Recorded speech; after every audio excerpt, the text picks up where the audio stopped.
Bienvenue, merci d'être venu aujourd'hui. Ah, on voit pas encore l'écran. Parfait.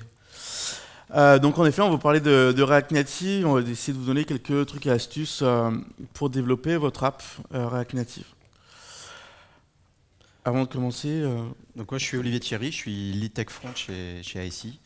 Je fais partie du club de ceux qui ont un prénom qui est un nom de famille et un nom de famille qui est un prénom. Je sais pas s'il y a des gens qui ont cette souffrance dans la vie, quoi. Et moi, Nicolas Elfer, donc Scrum Master chez IC. IC, c'est une entreprise qui est basée à Saint-Herblain, qui fait 450 personnes aujourd'hui, qui a 25 ans. Du coup, aujourd'hui, on va parler bien sûr de React Native et de ses grands principes. On va essayer de vous faire un retour d'expérience de ce qu'on a aimé et moins aimé. Vous présenter notre stack technique à peu près classique, même s'il y a quelques variantes. Et puis, enfin, vous partager des conseils ou des bonnes pratiques qu'on pense qu'il faut vraiment appliquer. Tout d'abord, pour essayer de se projeter un peu dans un projet, nous, nos critères de choix sur la techno en général, déjà, il faut cibler les deux plateformes, donc Android et iOS. Il faut que la techno elle ait une bonne expérience utilisateur, donc en termes de fluidité, de réactivité, etc. Un élément assez important qui nous fait souvent partir sur le cross-platform, c'est de rationaliser les coûts de développement. Donc essayer de mutualiser finalement le développement pour chacune des deux plateformes. On veut pouvoir aller vite et régulièrement en production, donc avoir un time to market réduit. Une solution pérenne, donc maintenant ça fait quelques années que Facebook a lancé cette techno, et l'utilise en interne, donc ça nous permet aussi d'être un peu plus serein sur la techno par rapport à quand on a commencé en 2016 ou 2017 d'ailleurs, 2007. Et puis enfin, une bonne expérience utilisateur, développeur, pardon. Faut que nos devs ils soient contents de développer l'appli, donc que les outils soient sympas à utiliser. Et puis enfin, avant de penser à React Native, on pense application, développement et mobile. Donc le premier conseil, c'est de faire simple, aussi bien en termes d'ergonomie. Donc l'ergonomie doit vraiment être intuitive. Il ne faut pas qu'il y ait un tuto ou des splash screens ou des choses qui nous permettent d'onboarder finalement l'utilisateur. Il faut que ce soit vraiment simple à l'utilisation. Et puis une navigation claire, avec des pictos classiques, utiliser les pictos normatifs. Respecter les standards de la plateforme. Il y a des bonnes pratiques, on a dit, d'ergonomie, mais qui sont propres à chaque plateforme. Par exemple, l'emplacement des boutons menus, ce genre de choses, qui ne sont pas forcément au même endroit entre iOS et Android. Et puis, il faut que l'utilisateur retrouve ses habitudes, soit de la plateforme, mais soit classiquement sur le type d'application qu'on est en train de développer. Anticiper le déploiement sur les stores, donc il y a pas mal de choses à anticiper. Donc déjà, la première chose, c'est que ça prend du temps de déployer sur les stores. Il y a des temps de validation, etc. Donc ça, il faut l'anticiper dans sa roadmap.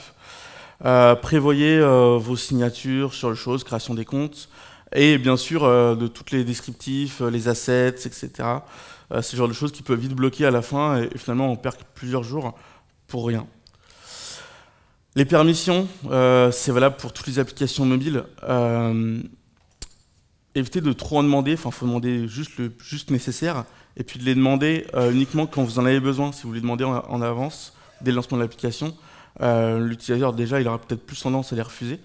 Et puis en plus, si vous ne respectez pas ces deux principes, il y a des grandes chances que vous n'arriviez pas sur les stores, puisque vous allez être rebooté avant. Et puis, application mobile, c'est pas que le front, donc bien sûr, il faut que le back soit fiable. Vous pouvez avoir la réactivité que vous voulez côté front. Si derrière, le back il mouline ou il ne sauvegarde pas vos données, ça sert à rien.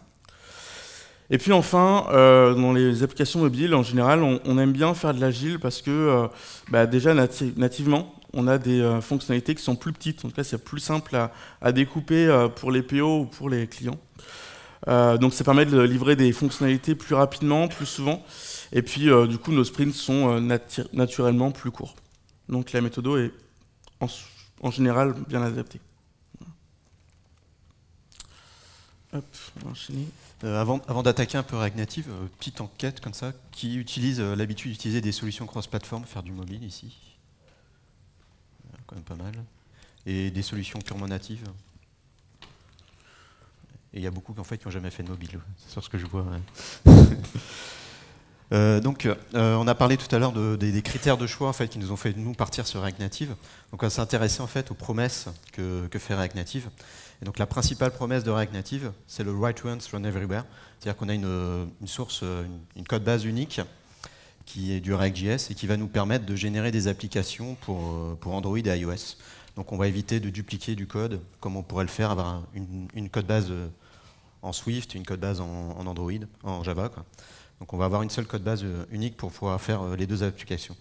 Un intérêt également d'avoir cette code base unique, c'est qu'on va avoir des applications qui vont avancer à la même vitesse. On ne va pas avoir une application iOS qui a plus de fonctionnalités parce que l'équipe iOS est plus performante que l'équipe Android. Les deux plateformes vont avancer vraiment à la même vitesse. Autre promesse en fait de React Native, c'est que contrairement à d'autres applications qui font du cross-platform, les composants UI qu'on va utiliser, c'est les vrais composants natifs. C'est pas de limitation HTML ou comme on pourrait le voir avec Cordova ou Ionic, quoi. Donc on va avoir du coup normalement quelque chose de plus fluide point de vue ergonomique. Et puis on va avoir des utilisateurs aussi qui vont se retrouver avec des composants qu'ils ont vraiment l'habitude d'utiliser sur toutes les applications. Donc ils ne vont pas être perdus, ils vont être à l'aise. Un autre intérêt aussi d'utiliser ces composants natifs, c'est que si jamais il y a une évolution du composant dans une version d'iOS, par exemple, un date picker qui est amélioré dans une version d'iOS, on va pouvoir en bénéficier automatiquement.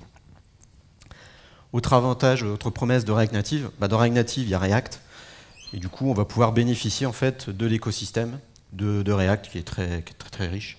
Donc on a beaucoup de plugins, des plugins spécifiques React Native. On va pouvoir utiliser toutes les librairies qu'on a l'habitude d'utiliser dans le monde React. Alors, je ne sais pas s'il y a beaucoup qui font du React ici, mais du Redux, du Saga, du Reselect, du Storybook, donc tous ces outils qui sont fréquemment utilisés dans le monde React.js, en fait, on va pouvoir les utiliser également en développement React Native. Et du coup, c'est un peu lié. En fait, on voit que quand on fait du React Native, on fait du React. Ça veut dire que les compétences, certaines compétences qu'on va acquérir en faisant du React Native, on va pouvoir les réutiliser en fait pour faire du développement JS classique, quoi, du développement web classique. Donc c'est un des gros avantages, je trouve, de React Native, c'est cette possibilité d'acquérir des compétences qui vont nous servir à faire autre chose que du mobile. Et puis dernière promesse de React Native, on a un peu parlé tout à l'heure dans l'introduction, c'est les références React Native qui sont vraiment qui envoient du lourd, quoi. Ouais, donc on en a pas mal. Donc on a toutes les applications Facebook, donc Facebook Ads ou Instagram ou d'autres. On a Microsoft qui a lancé du coup une partie de son application Skype en React Native. Et puis il y en a pas mal, hein, d'autres qui sont affichés ici, mais on a Walmart, Bloomberg ou autres qui sont aussi présents, Wix bien sûr. Voilà. Donc, puis sur ces applications, en fait, il y a deux modes d'utilisation de React Native. Il y a des applications qui sont full React Native, et puis il y a des applications où on va avoir quelques écrans qui sont faits en React Native. C'est ce que fait Facebook par exemple. Si je dis pas de bêtises, ça doit être la marketplace de Facebook, dans l'application Facebook qui est faite en React Native. Pinterest, je crois que c'est la page d'accueil de Pinterest qui est faite en React Native, et il y a d'autres parties qui sont faites en natif, quoi. Donc ça permet pour des entreprises qui ont un historique de natif de pouvoir incorporer petit à petit du cross-platform. Alors, React Native, comment ça fonctionne? Alors, en fait, quand on crée un projet React Native, on crée en fait 3 projets. On a un projet React.js, donc qui contient notre code JavaScript, qui va du React, et on va également avoir en même temps 2 projets, des vrais projets natifs, un projet Android et un projet iOS. Donc c'est des projets du coup qu'on peut ouvrir dans Xcode, qu'on peut ouvrir dans Android Studio. L'intérêt de ces projets-là, en fait, ça va être essentiellement des problématiques de build. Si on veut builder pour une appli iOS, on n'a pas le choix, il faut passer par les outils Xcode. Et de même, avec Android, il faut passer par les SDK Android, et donc plus facilement par Android Studio, quoi. Et donc le principe de React Native, c'est que le code JavaScript, on va créer un bundle en fait, JavaScript à partir de ce code à l'aide d'un outil qui s'appelle Metro. Donc Metro, c'est pour ceux qui connaissent, un peu l'équivalent de Webpack. Donc il va packager en fait notre code JavaScript dans un bundle qu'on va intégrer soit dans un APK, soit dans un IPA. C'est comme ça qu'on arrive à avoir du code commun entre les deux plateformes. Et à l'exécution, en fait, quand on va lancer une application React Native, en fait, on va démarrer un moteur JavaScript. C'est le moteur JavaScript qui est utilisé, c'est JavaScript Core, qui est celui de Safari. Donc quand on est sur iOS, vu qu'il est déjà sur la plateforme, on réutilise celui qui est sur la plateforme, on ne va pas s'embêter à en rajouter un. Par contre, sur Android, il n'est pas sur la plateforme Android, évidemment, donc c'est quelque chose qu'on va intégrer dans l'APK au moment du build. À l'exécution, en fait, donc ce moteur JavaScript, lui, tout ce qu'il va faire, c'est qu'il va exécuter tout le code qu'on a mis dans notre bundle. Donc ça va être essentiellement du code pour gérer les affichages d'écran, la navigation, toutes les règles métiers, les appels de service REST, hein, les contrôles de formulaire, donc tout ce qu'on peut avoir classiquement sur une application. Et lorsqu'on va avoir besoin d'attaquer la partie UI, qu'on va avoir besoin d'afficher un bouton, d'afficher une zone de texte, ou qu'on va avoir besoin de piloter une fonctionnalité native comme l'appareil photo ou les empreintes digitales, ou le lecteur d'empreintes digitales, là on va passer par des composants React Native et des plugins React Native. Donc ces composants React Native et plugins React Native vont communiquer en fait avec les vrais composants natifs et les librairies natives de chaque plateforme via un bridge. Donc ce bridge en fait, il va servir en fait de mapping. Il va transformer les appels JavaScript en appels natifs iOS ou Android selon la plateforme. Éventuellement, on peut avoir également besoin de, si jamais on a parlé de plugin React Native, on peut se retrouver à vouloir intégrer un SDK pour lequel il n'y a pas de plugin React Native prévu. Donc là, ça va être à nous de le coder. Donc c'est ce qu'on voit sur le schéma en fait. Tout ce qui est en orange, c'est là où nous on va coder, et tout ce qui est en vert, c'est ce qui est fourni en fait avec React Native. Donc ça fait bientôt 3 ans qu'on travaille sur des applications React Native, donc on commence à avoir une bonne vision de la plateforme, ce qui marche bien, ce qu'on aime bien, puis ce qui marche un peu moins bien, parce que tout n'est pas positif. Alors, ce qui marche le mieux, en fait, c'est la promesse du Write Once on Everywhere qui est vraiment tenue. Je donne un chiffre comme ça, mais moi j'estime que 95% du code qu'on a dans nos applis, il est commun entre iOS et Android, quoi. On a vraiment très très peu de différence de code. L'autre point vraiment positif qui nous a vraiment plu sur React Native, c'est le fait d'utiliser React, et donc tout ce qui vient avec React, l'approche composant, le côté déclaratif des IHM, la programmation réactive, donc tout ce qui est architecture React, et puis tout l'écosystème, donc j'en parlais tout à l'heure, toutes les librairies style Redux qu'on va pouvoir utiliser dans nos applications, pour le développement d'applications mobiles, et qui sont vraiment c'est des librairies qui sont éprouvées, des architectures qui sont éprouvées et qui fonctionnent vraiment bien, quoi. On a bien aimé également sur React Native, c'est la gestion des styles. Donc, pour ceux qui connaissent, ça ressemble un peu à du CSS in JS. C'est-à-dire qu'on va avoir sur les balises, sur les composants React Native, en fait, ont une balise style dans laquelle on passe un objet JavaScript qui contient des propriétés qui sont un peu l'équivalent de ce qu'on peut avoir sur du CSS, quoi. Donc un margin right, un fond de color, etc. Et ça marche, c'est assez simple à mettre en œuvre et ça marche bien, quoi. Autre point positif avec React Native, c'est la communauté développeur. Alors il y a beaucoup de développeurs React Native dans le monde. Du coup, on a beaucoup de plugins React Native qui existent. On bénéficie également de toute la communauté React. Donc on a vraiment des facilités à trouver de l'aide, à trouver des tutoriaux, à trouver des librairies qui vont répondre à nos besoins, quoi. C'est vraiment dur de tomber sur un problème qu'on est le seul à avoir trouvé, surtout qu'il y a déjà maintenant un historique sur React et React Native. Donc on a de quoi trouver de l'aide, quoi. Le dernier point positif, c'est que c'est une plateforme qui est en constante évolution et dans le bon sens. C'est vraiment, elle s'améliore.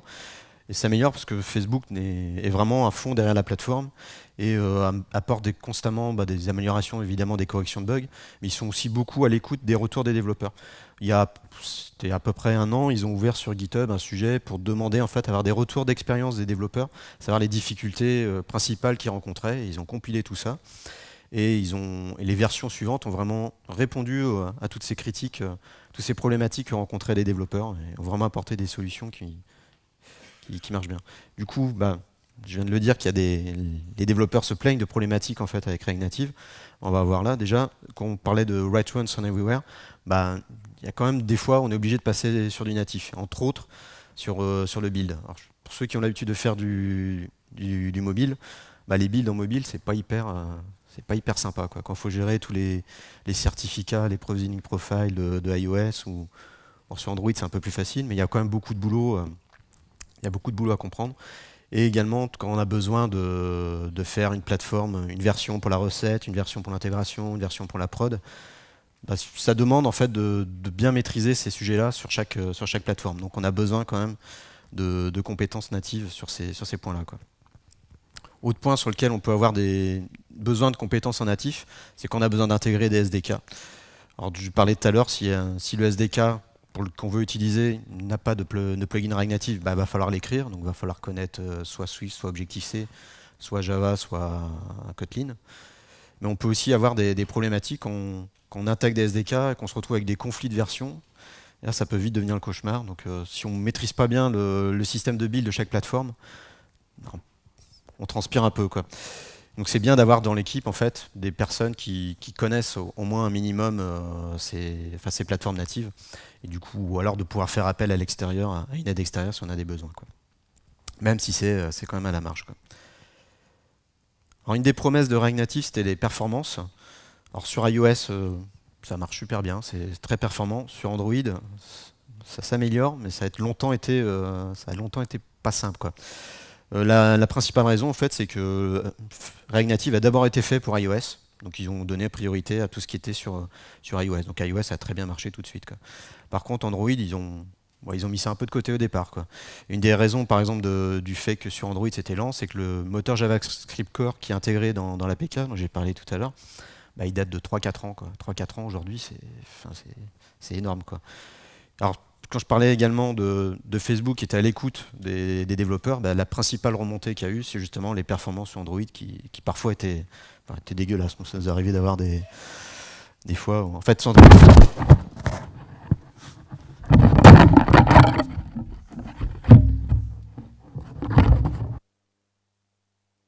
où les performances étaient vraiment compliquées sur Android, et d'autant qu'au départ ça a été développé sur iOS en fait, donc la plateforme cible c'était sur iOS, et donc dans un premier temps Android c'était un peu compliqué, donc il fallait surtout faire attention comment dire aux performances et aux façons de coder en fait. Les librairies de style étaient vraiment importantes, et c'était vraiment sensible au mauvais développement. Donc si on faisait pas attention à nos structures et au re-rending, du coup c'était un peu compliqué. Ouais. C'est bon, ça va? On entend? Ou pas? Si, c'est bon. Allô? Ouais. C'est bon. Excusez-moi pour cette interruption. Donc je disais que sur les performances Android, donc, qui étaient liées au fait qu'ils ont d'abord donné priorité à iOS. Alors sur les dernières évolutions en fait, qu'ils ont fait sur Android, donc il y a le JavaScript Core qu'ils ont mis récemment, c'était au printemps dernier, qui est la dernière version du JavaScript Core, donc qui est un peu plus... on a vraiment vu, d'une version à l'autre, les performances sont vraiment explosées. Et donc ils ont amélioré des petits problèmes de performance, des détails qu'il y avait sur Android. Et donc maintenant sur Android, on arrive à avoir comme des performances qui sont beaucoup plus acceptables, même si c'est pas encore les niveaux d'iOS. Avec quand même, pas oublier que sur Android aussi, c'est qu'on a du téléphone bas de gamme qu'on n'a pas vraiment sur iOS. Donc ça explique aussi le fait qu'on est sur des plateformes qui sont un peu plus sensibles aux perfs, quoi. Autre difficulté sur les performances, c'est qu'en fait quand on lance une application React Native, en fait on lance deux applications. On a l'application native, et derrière, on a l'application React qui va être lancée. Donc, ça fait peut-être pas un double de temps de démarrage, mais on n'en est pas loin, quoi. Et là, pareil, Facebook a mis en place sur les dernières versions de React Native une solution qui s'appelle Inline Require, et qui en fait permet de découper le bundle JS, au lieu d'avoir un gros bundle qu'on va charger en une fois, de le découper en petits chunks, un peu comme le fait Webpack sur le web, et qui vont permettre de charger le JS au moment où on en a besoin, donc au moment où on rentre dans un écran, et pas au lancement d'application. Autre difficulté avec React Native, c'est les montées de version. La raison elle est simple, c'est que quand on monte un projet React Native en version, il y a le projet React à monter en version, il y a le projet Android, il y a le projet iOS. Donc on multiplie les problèmes par 3. Donc ça c'est la principale raison. Et puis, alors moi je viens du monde Java, et un truc qui m'a un peu choqué quand je suis arrivé dans le monde JS, c'est les breaking change à tire-larigot, quoi. Je trouve que c'est une spécialité du front JS. Et régulièrement, il y a des breaking change qui font un peu mal. L'été dernier, c'était le Babel 7 qui est arrivé et qui nous a bien fait transpirer. Finalement, on a laissé passer plusieurs mois pour que tout se calme. Parce qu'il y avait le Babel 7 et quand il montait en version, il fallait également que tous les plugins qui utilisent Babel montent en version. Donc ça a mis un peu de temps, à arriver, quoi. Alors, il y a quand même aussi sur les montées de version, c'est que maintenant Facebook fournit des outils qui facilitent, qui aident un peu à ces montées de version. Et puis, dernier point un peu compliqué sur React Native, c'est qu'on est sur un environnement de développement qui est pas hyper simple. Vu qu'on fait du native, déjà, il faut avoir Android Studio sur la machine, il faut avoir Xcode, ce qui veut dire qu'il faut avoir Mac. Si on veut faire les deux plateformes, il faut du Mac. Donc ça fait beaucoup de choses à installer. Puis on a également, on va fonctionner sur émulateur, donc il faut quand même des machines qui soient un peu puissantes. Et puis le côté un peu moins sympa de React Native, c'est que pendant longtemps, ils ont eu des problèmes de stabilité aussi sur certains éléments de la plateforme. L'application marche, d'un coup elle se met on se met à plus marcher, on supprime notre module, on refait npm install, ça marche. Je sais pas trop pourquoi, mais c'est les mystères de React Native. Bon, il y a quand même des améliorations sur ces derniers points, entre autres sur tout ce qui est live reloading, il y avait pas mal de problèmes, des fois ça marchait pas très bien. Donc là ils ont corrigé sur les dernières versions pour que ça marche un peu mieux, quoi. Donc vu que ça fait un peu de temps qu'on utilise React Native, on a manipulé un peu quelques librairies, quelques outils, donc on a quelques conseils que vous pouvez écouter ou pas. Alors déjà, si vous démarrez c'est la première fois que vous démarrez sur un projet React Native, alors il y a un outil qui s'appelle Create React Native App, qui est l'équivalent du Create React App, mais qui va vous fournir un projet un peu basique.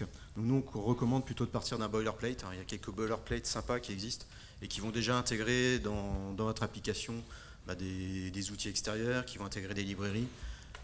Donc ça va permettre de pouvoir monter, avoir rapidement une plateforme qui fonctionne. Et puis avec ces boilerplates, je trouve ce qui est bien aussi, c'est quand on ne maîtrise pas une librairie, ça permet de voir un bon exemple d'utilisation et puis d'avoir des bonnes pratiques de développement tout de suite, quoi. Donc on parlera tout à l'heure du boilerplate que nous on a utilisé. Autre recommandation, ça c'est une recommandation que je ferai aussi pour du React.js, même je sais que ça porte à débat, c'est utiliser une librairie de typage. JavaScript n'est pas typé et ça pose des problèmes si on se trompe dans le nom d'une variable, on peut vite se retrouver avec des bugs qu'on va détecter uniquement au moment d'exécution. Donc utiliser une librairie de typage comme TypeScript, qui aujourd'hui est le leader, ou Flow qui est celui de Facebook, c'est mieux. Donc ça permet d'éviter des bugs. Et puis ça va faciliter également le refactoring. Et puis ce refactoring, c'est super important pour gérer la dette technique, en fait, de pouvoir être sûr du code, ça faciliter en fait la modification de notre code. Troisième conseil, utiliser une librairie de composants. Parce que React Native vient avec des composants, mais c'est un peu comme si on faisait du HTML basique. Donc les composants, ils sont très bas niveau. Donc pour ça, nous on utilise des librairies de composants qui vont fournir des composants d'un peu plus haut niveau avec un peu plus de fonctionnalités. Des librairies comme ça, il y a Native Base, il y a Shootem, il y a React Native Elements, donc il y en a pas mal de librairies qui permettent d'avoir des composants plus sympas, quoi. Et puis l'intérêt de ces librairies aussi, c'est que souvent elles viennent avec une gestion de thème, donc il va faciliter le stylage de l'application. Autre recommandation, c'est on fait du React, faut utiliser à fond l'approche composant. Il ne faut pas hésiter à découper en tout petit notre UI, à la découper en tout petits composants atomiques qu'on va pouvoir plus facilement réutiliser. Puis de réduire en composants comme ça permet ça permet de faciliter un peu, de décomplexifier l'application, quoi. Et pareil, on a des outils, on parlera de Storybook tout à l'heure, qui sont des outils vraiment sympas pour bien exploiter cette approche composant. Utiliser une librairie de gestion d'état aussi, ça je sais pareil, je sais que ça fait débat, mais Redux par exemple, Mobix, Context API.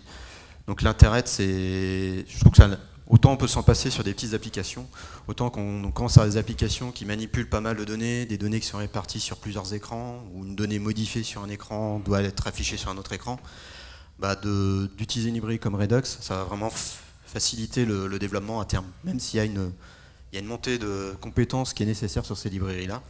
Je trouve qu'à terme, en scalabilité, en fiabilité de notre code, c'est vraiment un vrai apport, quoi.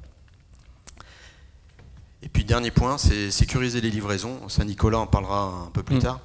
Mais pour résumer, en fait, c'est que contrairement à du web où quand on a un bug, on le corrige dans les 5 minutes, le bug il est déployé. Sur des applications mobiles, il y a toute une phase d'acceptation sur les stores par Apple, entre autres, par Android. Et donc un bug qu'on livre sur une application mobile va avoir beaucoup plus de conséquences que sur une appli web. Alors, je parlais tout à l'heure de librairie, mais voilà un exemple de ce qu'on met en général comme stack technique sur nos applications React Native. Donc j'ai parlé de TypeScript, qu'on utilise plutôt que Flow. Maintenant TypeScript est vraiment... je pense que tout le monde connaît maintenant TypeScript. On utilise aussi toute la suite des librairies de Redux, donc avec le cœur de Redux. On a Redux Saga, j'adore cette librairie, qui permet de gérer tout ce qui est effet de bord, donc tout ce qui est essentiellement les appels de service REST qu'on va avoir dans une application. Autre librairie, avec le logo tout moche en bas, c'est Redux Form, donc qui permet de gérer les formulaires. S'il y en a une que je devais dégager, ce serait peut-être celle-là, parce qu'elle n'est pas toujours hyper intuitive comme librairie, même si elle fonctionne. Puis il y a pas mal de débats sur l'intérêt en fait, de pour des formulaires de les gérer dans un état d'application. Puis 2 autres librairies, donc React Navigation. Alors il y a beaucoup de librairies de navigation dans le monde React Native qui marchent pas, qui ont toutes eu des défauts, donc il y a pas mal de différentes librairies. Celle-là aujourd'hui, c'est celle qui a le plus le vent en poupe, quoi. Donc dans ces librairies de React Navigation, on va voir à la fois tout ce qui est gestion du routage, puis on va également avoir des composants qui permettent d'avoir par exemple les menus drawer ou les tab bars en bas d'écran, quoi. Donc c'est une librairie qui a des concepts qui ne sont pas toujours évidents à appréhender. Donc sur des navigations complexes, on peut un peu se casser la tête, mais après on a un résultat quand même qu'on a bien pigé le truc, ça a un bon résultat, quoi. Puis une librairie de composants, je parlais tout à l'heure, qui est Native Base, donc qui fournit des composants plus dans une orientation matérielle UI, et qui sont vraiment des composants sympas, assez fiables, et puis qui marchent vraiment bien, quoi. Et qui intègrent également, comme je disais tout à l'heure, une gestion de thème. Dans les outils qu'on a l'habitude d'utiliser sur nos projets, Ignite, donc qui est je parlais de Boilerplate, mais le Boilerplate qu'on a utilisé, c'est Ignite, qui est une société qui s'est spécialisée dans le développement React Native et qui fournit régulièrement qui fournit tous les ans, en fait, ils sortent un Boilerplate. Nous, on a utilisé celui où ils ont du Redux, du Saga, du React Navigation. Et moi, personnellement, Redux Saga, j'ai appris à l'utiliser grâce à ce Boilerplate, quoi. Donc ça offre aussi un outil CLI qui va permettre de faciliter la création d'écrans, etc., quoi. Un autre dont j'ai parlé un peu tout à l'heure, Storybook, c'est un outil que j'adore, quoi, qui est utilisable également quand on fait du React, quand on fait du Angular. Donc ça va permettre de tester les composants de manière isolée, c'est-à-dire de ne pas devoir naviguer dans l'application pour voir tous les cas d'utilisation de nos composants. On va pouvoir, de manière isolée, tester tous les cas de nos composants. Et du coup, quand on écrit des cas d'utilisation, quelque part, on écrit des tests unitaires. Et il y a des outils, c'est un outil qui s'appelle StoryShots, qui permettent d'intégrer ce qu'on appelle les stories, de les intégrer dans des tests unitaires. Ceux qui ne connaissent pas Storybook, il y a une conf demain matin sur Storybook. Je recommande, ceux qui ne connaissent pas, je recommande d'aller voir, quoi. C'est vraiment un super outil. Patch Package, donc ça nous on l'a utilisé cet outil-là parce qu'on s'est retrouvé à utiliser des librairies avec une merge request qui en attendent depuis 6 mois. Et donc nous on est un peu embêté, quoi. Donc le principe de Patch Package, c'est que plutôt que de faire un fork qui va quand même complexifier un peu notre travail, on peut aller directement modifier dans nos modules, réappliquer par exemple la correction qu'il y a dans la merge request. Et en lançant Patch Package, il va nous créer un fichier diff un peu comme les fichiers diff de GitLab ou de SVN. Et donc il va être repassé à chaque fois qu'on fait un npm install. Donc c'est une manière assez simple de pouvoir patcher des packages qui sont apportés dans nos applications, quoi. Autre outil, Reactotron, c'est fait toujours par Ignite. Reactotron, c'est un peu les DevTools en fait du React Native. Parce que vu qu'on est en React Native, tous les outils Chrome, quand on est sur des émulateurs, ça peut marcher, mais ça demande un peu plus d'effort. Alors que là, avec cet outil-là, on va pouvoir suivre tous les services REST, toutes les actions Redux, toutes les sagas qui se déroulent dans notre application, quoi. Code Push, c'est un outil qui est fait par Microsoft. L'intérêt de Code Push, c'est que vu qu'on a un bundle JavaScript, Code Push va permettre de remplacer en production ce bundle JavaScript. Alors nous, on l'utilise en recette parce que Code Push a mauvaise presse, parce que Apple n'aime pas du tout ce genre d'outil, quoi. Apple, à chaque fois, je ne sais pas si certains le savent, mais Apple vérifie manuellement, chaque fois qu'on publie une application, Apple va vérifier manuellement ce que fait l'application. Donc si avec un outil, on peut complètement modifier ce que fait l'application, sans repasser par les stores, en fait. Sans repasser par les stores, Apple, ils n'aiment pas ça du tout et on peut se faire dégager l'application. Donc nous, on l'utilise essentiellement en recette pour pouvoir, si on a des corrections de bugs, pouvoir relivrer rapidement sans repasser par toute la phase déploiement Android ou sur TestFlight pour iOS, quoi. Puis il y a le côté sécurité aussi, d'ouvrir la porte en ligne à quelqu'un qui pourrait modifier les sources. Un produit qui permet de remplacer le code source, ça fait peur quand même, quoi. Ouais. C'est pas hyper rassurant, même si on peut leur faire confiance, mais pas trop, quoi.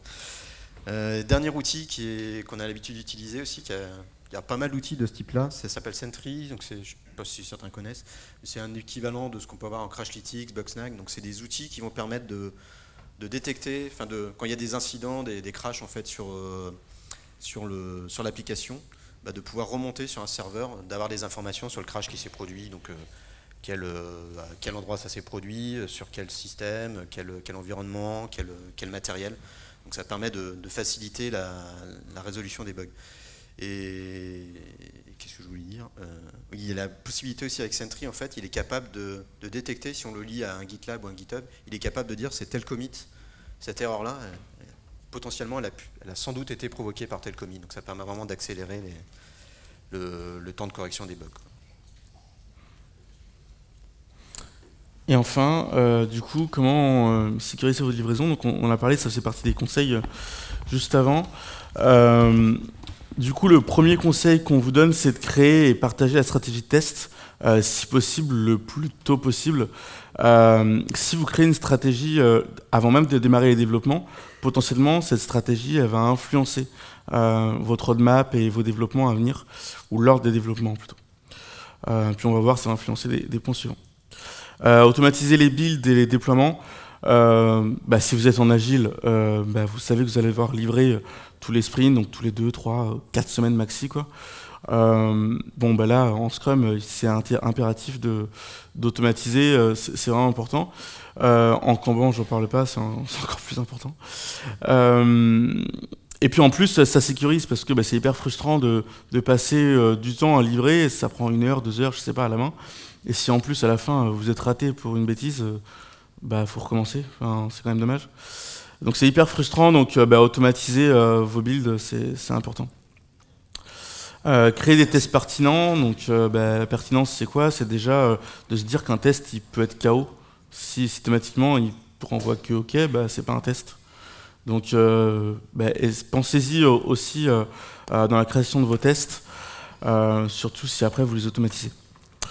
Du coup, créer des campagnes de tests, donc ça revient un petit peu avec le côté pertinence, c'est-à-dire qu'on vous conseille de créer des campagnes par pan fonctionnel, donc essayez de séparer par feature, par grande fonctionnalité, finalement par grand pan fonctionnel, votre application, et créer des campagnes de tests que vous allez dérouler pour ces pans-là. Ça va vous permettre, en cours de projet, en cours de roadmap, en cours de build, finalement de sélectionner quel type de test vous allez exécuter, et sans avoir besoin de tout réexécuter à chaque fois. Surtout si les tests sont manuels, ça coûte très cher et c'est très lent. En plus de ça, on vous conseille d'ajouter une notion de priorisation ou de priorité. Donc, je sais pas, qu'on puisse faire en P1, P2, P3. Ce qui vous permet de, suivant le contexte, s'il y a un bug en prod, peut-être que très rapidement, on peut exécuter tous les P1 et sécuriser ou pas. Mais au moins, on a un état de l'application qui est plus simple à avoir si on a cette notion de priorisation. Et puis enfin, la partie pertinence finalement de test et puis qui est liée à la campagne, c'est essayer de cibler vos cas nominaux. Voilà, avant de penser aux cas aux limites, etc. Pensez aux cas nominaux. Vos utilisateurs, ils sont sur quelle plateforme? Si 80% de vos utilisateurs sont sur iOS, essayez de tester sur iOS avant de tester sur votre Android à vous, quoi. Pensez du coup à la connectivité aussi. Est-ce qu'il y aura un bon réseau? Est-ce que c'est un Wi-Fi particulier? Ce genre de choses. La version de l'OS, les fuseaux horaires aussi, on a eu des bugs là-dessus. Voilà, essayez de penser un peu à vos cas nominaux, finalement l'usage classique. C'est du bon sens, finalement.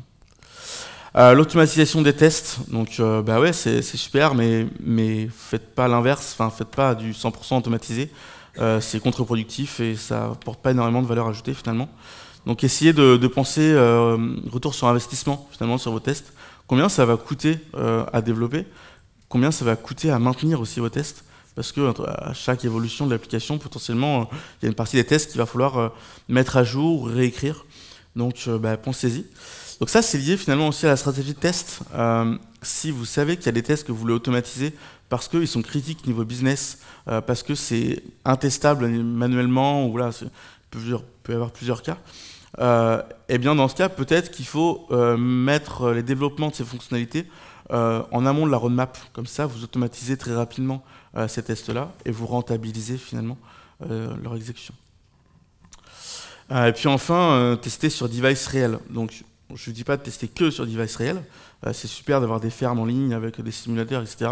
Surtout si vous avez automatisé, vous pouvez lancer des dizaines, voire des centaines de tests en parallèle. Et vous avez un état de votre application vraiment rapidement. Mais ça ne suffit pas à tester sur device réel. Vous allez voir des choses que vous ne verrez peut-être pas sur simulateur. Donc c'est important de l'avoir dans les mains et puis de le tester.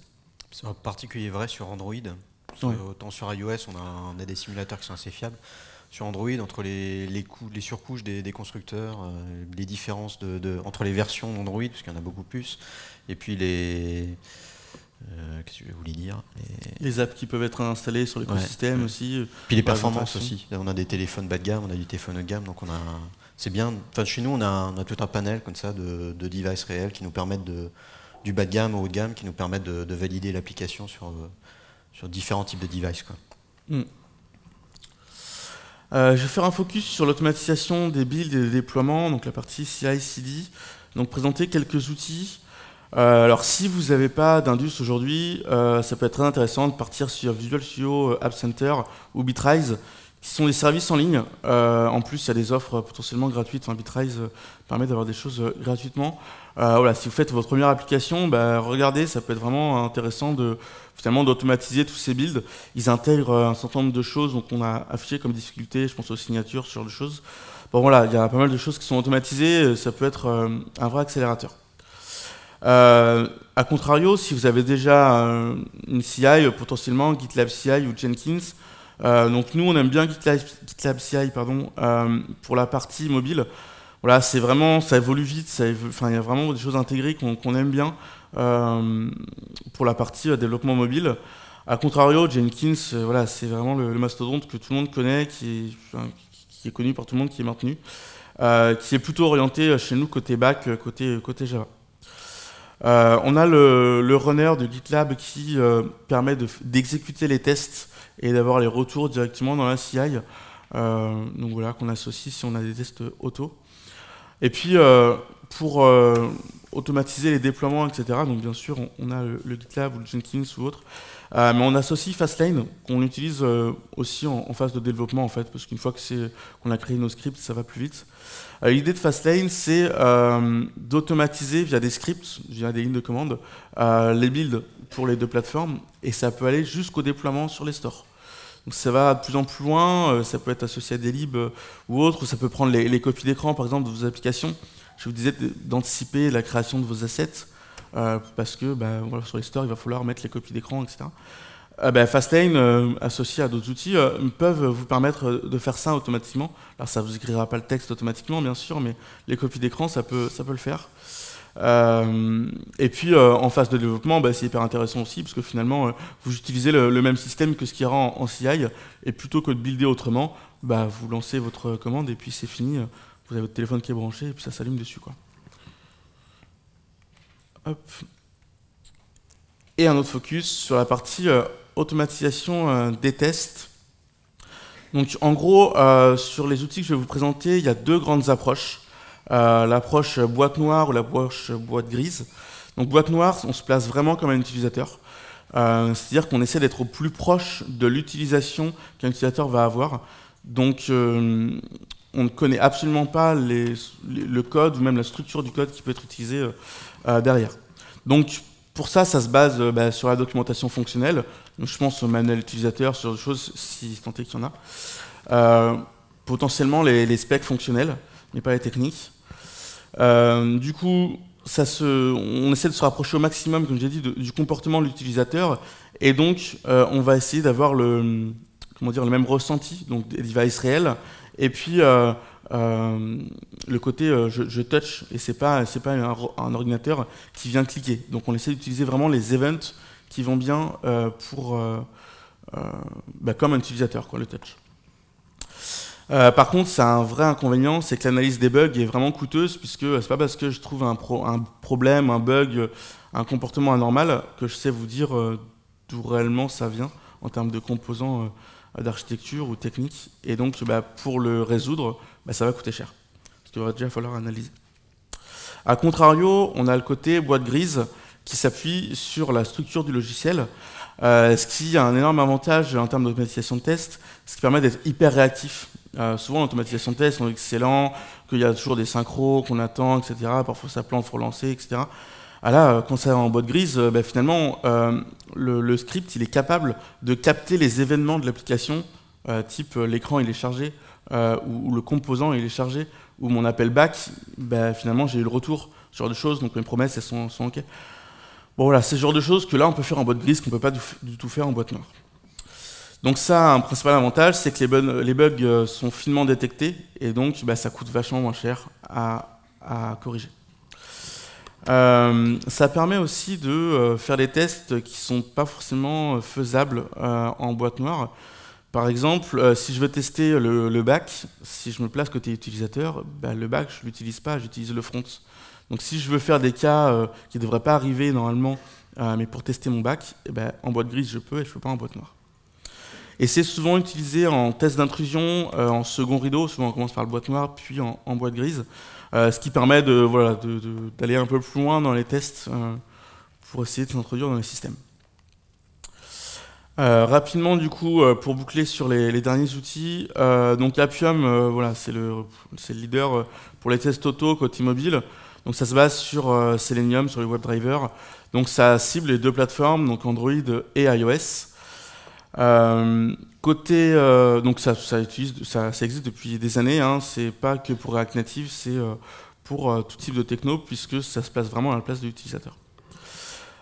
L'équivalent en boîte grise, du coup, côté React Native, c'est Detox, qui marche bien sur iOS, qui essaie de marcher sur Android. Alors, en théorie, il y a quelque chose. Bon, en pratique, il y a du code à faire en plus pour que ça fonctionne sur Android, et en plus, je suis pas fan parce que on peut pas accéder aux ID en fait sur Android. Du coup, on utilise l'accessibility label, mais donc en théorie, c'est pas fait pour être un ID, ça c'est fait pour que l'OS puisse lire finalement l'écran et donc expliquer aux malvoyants ce qu'il y a d'affiché et qu'ils puissent interagir avec l'application. Donc voilà, pour moi, c'est pas encore abouti, il y a encore du travail en cours chez Wix. Firebase vient de lancer un outil Robotest qui permet de faire des scripts qui ciblent Android et qui devrait cibler d'ici peu iOS. C'est pareil, c'est pas encore tout à fait au point. L'avantage de Firebase, c'est qu'ils ont une ferme de devices associée. Donc bon, voilà, vous pourrez utiliser ces tests-là pour l'ensemble des devices qu'ils ont chez eux. Firebase peut utiliser aussi des scripts Expresso XCTest qui sont finalement les tests natifs pour Android et iOS. Donc si vous en avez déjà, si vous développez finalement vos scripts 2 fois, un pour chaque plateforme, ce qui peut avoir un sens, hein, parce qu'on a dit que l'ergonomie peut être différente suivant les plateformes, donc ça se discute vraiment hein, d'avoir deux développements séparés. Et puis il faut souvent y adjoindre UI Automator si vous voulez tester finalement des actions système. Par exemple, en cours d'utilisation de votre application, vous voulez désactiver une autorisation. Bon, là, Expresso, il ne sait pas faire parce qu'il est en interne de l'application. Par contre, UI Automator est capable de naviguer dans Android pour aller dans les paramètres. React Native Testing Library qui est très prometteur, mais finalement qui ne fait que tester des composants, qui est le remplaçant de Enzyme. Je ne sais pas si vous connaissez, mais du coup, ça cible Android et iOS, donc c'est très bien pour tester des composants, mais ça ne permet pas de tester finalement les tests de bout en bout, comme on peut avoir sur les autres solutions. Et Perfecto, qui est un peu l'équivalent de Appium, qui a le même type de système, donc qui a les mêmes défauts, c'est-à-dire qu'il peut être lent, qui réagit mal, donc il attend finalement certains affichages, alors que en boîte grise, on a les events directement. Mais ça peut être très intéressant si vous avez finalement beaucoup d'applications qui sont en cours de développement. Bon, là, si vous investissez sur ce produit, parce que là c'est un produit à licence, ça peut être intéressant. Pour ceux qui ne connaissent pas, là je vous présente la vidéo de présentation de Detox.